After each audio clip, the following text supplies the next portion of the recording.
Why is Virgo a more beloved sign by the other signs of the zodiac? There's something about you that people feel but can't name. Something that makes them think of you when everything falls apart, when the world turns to chaos, when nobody knows what to do. They call you. They look for you. They want you around. And you don't even realize it, do you? Because for you, it's natural. It's all you do. It's who you are. But for them? For everyone around you? It's rare. It's precious. It's exactly what they need but rarely find. And I'll tell you a secret. You are more loved than you imagine. Much more. Not in a noisy way, not in an obvious way, but in a deep way. In a way that lasts. In a way that when it really matters, when life tests you, when everything else fails, you're the one who stays in their minds, who stays in their hearts. And today you'll understand why.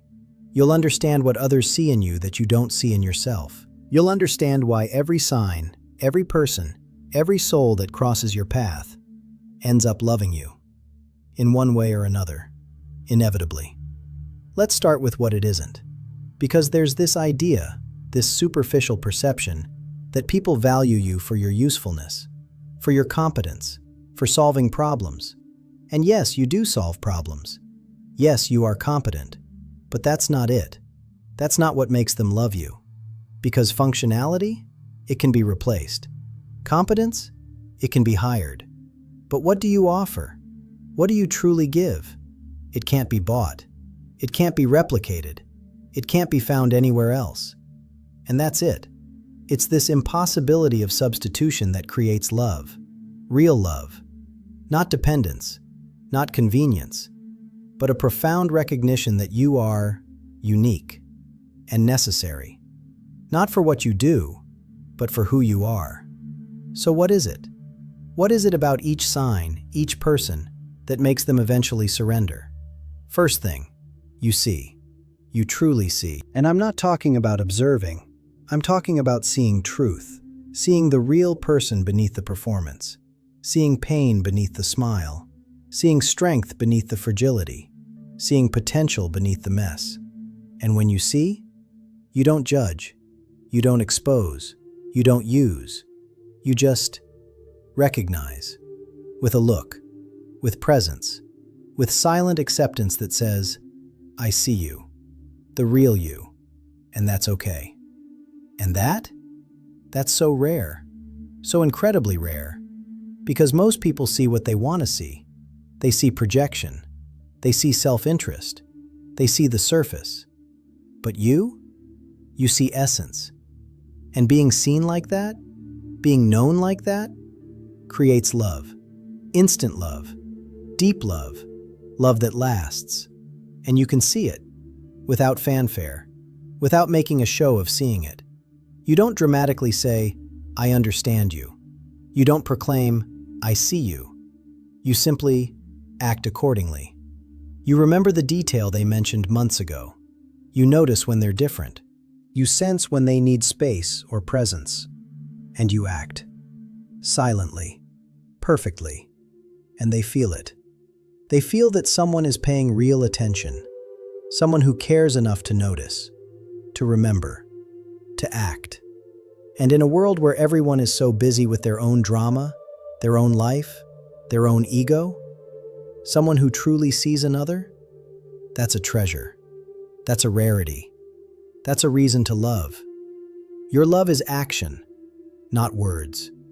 And that confuses people initially. Because the world has taught us that love is declaration. It's, I love you, repeated. It's grand gestures. It's a public performance. But you don't operate like that. Your love is silent, practical, present. It's remembering that someone likes their coffee a certain way and making it without being asked. It's fixing something broken before they even notice. It's showing up when you promised. It's doing what you said you would do. It's being reliable when the world is chaotic. And initially, people look for words. They look for declarations. They look for verbal confirmation. But eventually they realize. They realize that your actions speak louder than any words could. They realize that demonstrated love is more real than declared love. And when do they realize? When do they truly understand that your way of loving is more solid, more true, more real? They fall in love, completely, because they have finally found love they can trust, love that doesn't evaporate, love that remains. You are a haven in a storm. And everyone, absolutely everyone, eventually faces a storm.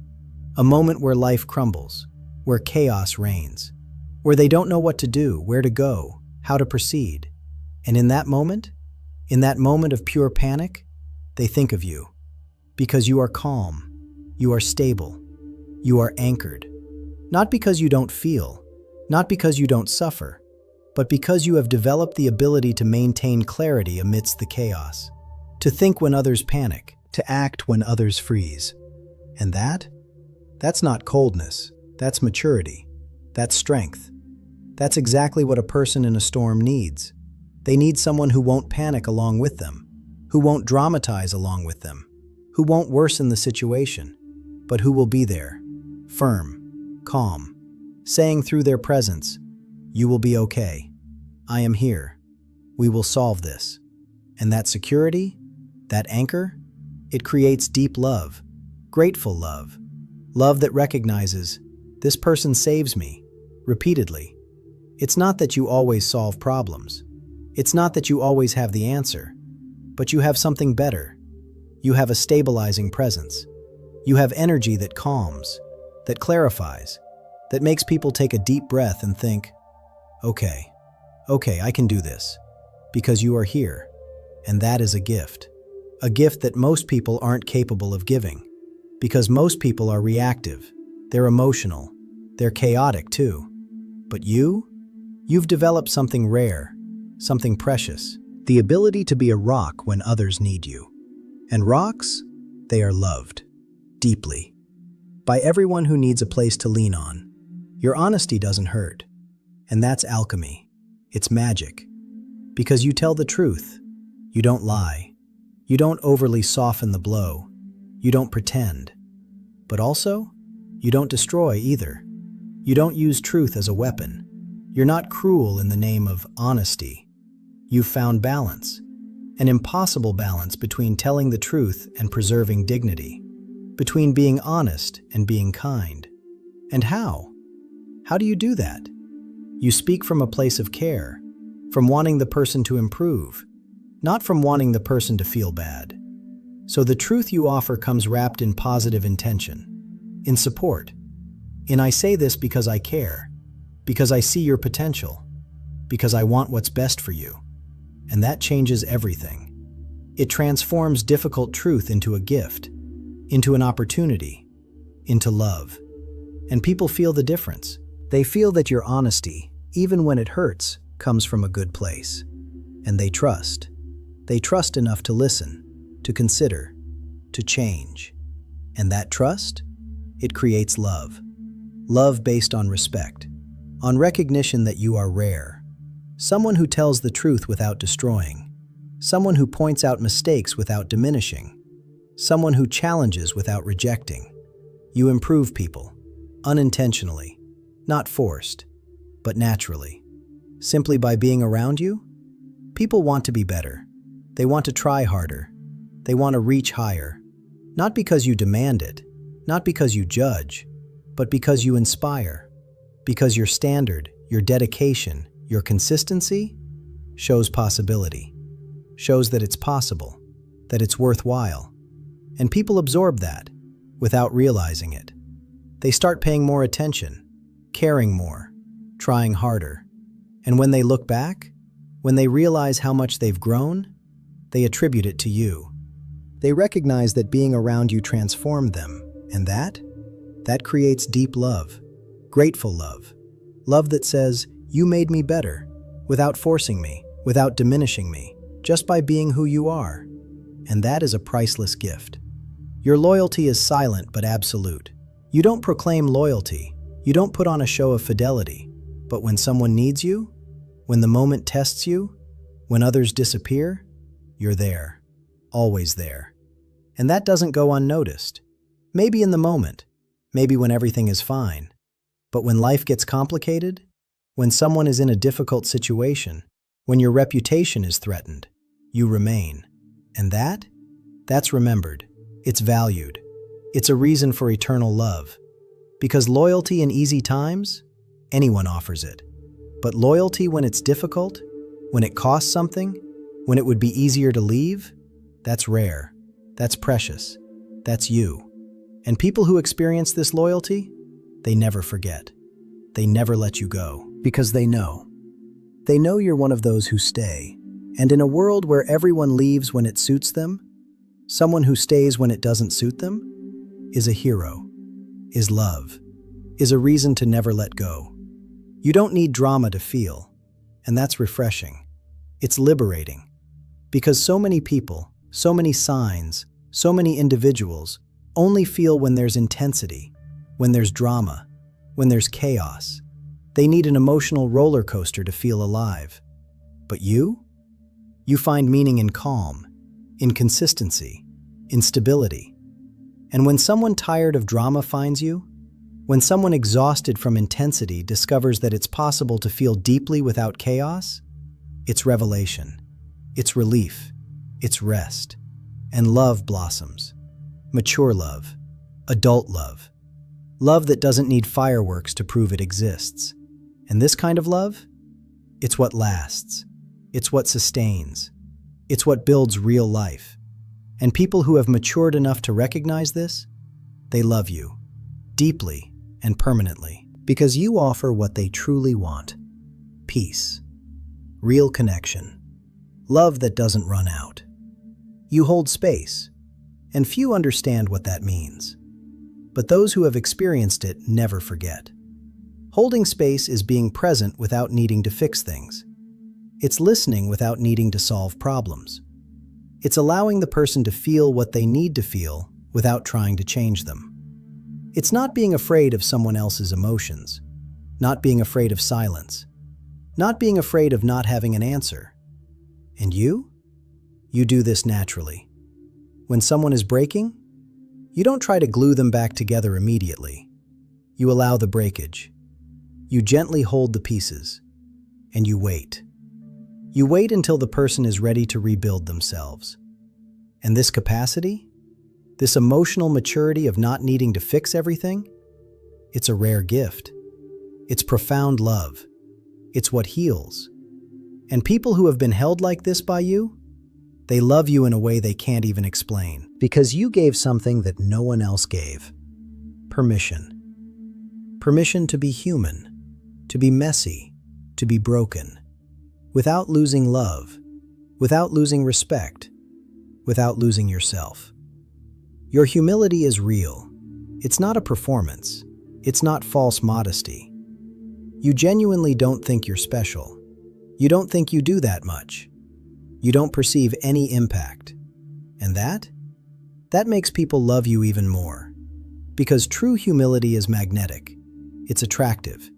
It's the opposite of the ego that permeates the world. And when people find someone truly humble, someone who does so much but doesn't brag, someone who has so much but doesn't flaunt it, someone who is so much but doesn't put themselves above others, it's fresh air. It's relief. It's an example of how a human being should be. And people gravitate towards you, naturally, inevitably. Because being near you reminds them that they don't need to prove themselves. They don't need to perform. They don't need to compete. They can just be. And this permission, offered through your example, it creates love, respectful love, admiring love. Love that says, I want to be like you, not for what you have, but for who you are. You love first. You don't wait. You don't test. You don't measure. You see something good in a person? You love, simply, completely, without guarantee of reciprocity, without expectation of return. You offer love first. And that's courage. That's generosity. That's absolute rarity. Because the world taught us to protect our hearts, not to give until we receive. not to expose ourselves until we're sure. But you take risks, repeatedly. And yes, it hurts. Yes, sometimes it's not reciprocated. Yes, sometimes it's wasted. But it also creates love. Real love. Deep love. Because when you love first, when you open up without waiting for someone else to open up first, you give permission. Permission for another to love too. And people who receive this love first, this unconditional love, they never forget.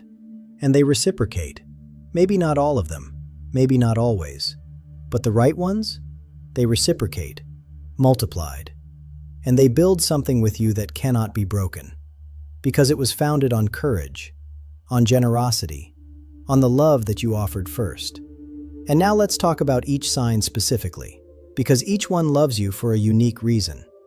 Aries loves you because you are calm when he is fiery, because you think when he acts, because you complete him where he lacks, and he knows it. He knows he needs you. He knows you make him better.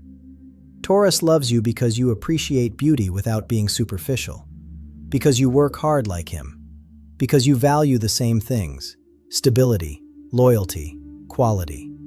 And mutual recognition creates love. Gemini loves you because you listen, really listen, to all 1,000 thoughts, without judging, without tiring. You process, you understand. And being understood, for Gemini, that's love. Cancer loves you because you care without suffocating, because you see emotional needs without being overly emotional, because you bring practicality to feelings, and that balances things out. Leo loves you because you admire without flattering, because you recognize greatness but also point out where you can improve, because your love is real, not performative. And Leo? Leo senses the difference, and respects, and loves. Libra loves you because you are honest in a world of appearances, because you bring clarity where there is indecision, because you help choose, and Libra needs that, needs you. Scorpio loves you because you're not afraid of the depths, because you see darkness without backing down, because you're as loyal as they are. And mutual loyalty? It creates an unbreakable bond.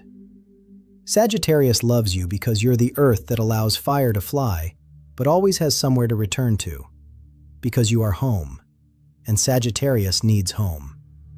Capricorn loves you because you work as hard as they do, because you have standards as high as they do, because you understand ambition, and recognition among equals, that's love.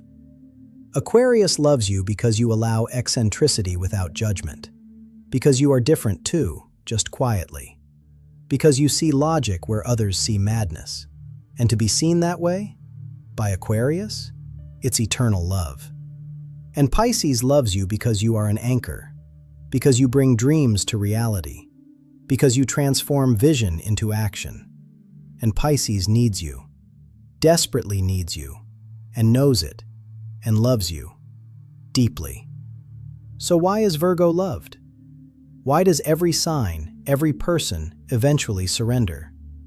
Because you offer what everyone seeks but few find: real love. Not performance, not empty declarations, not intensity that burns and dies, but consistent love. Love demonstrated, love that remains, love that builds, love that heals, love that transforms. And that is priceless. That cannot be bought, that cannot be faked. It can only be received from someone like you, who loves like that, naturally, completely, permanently.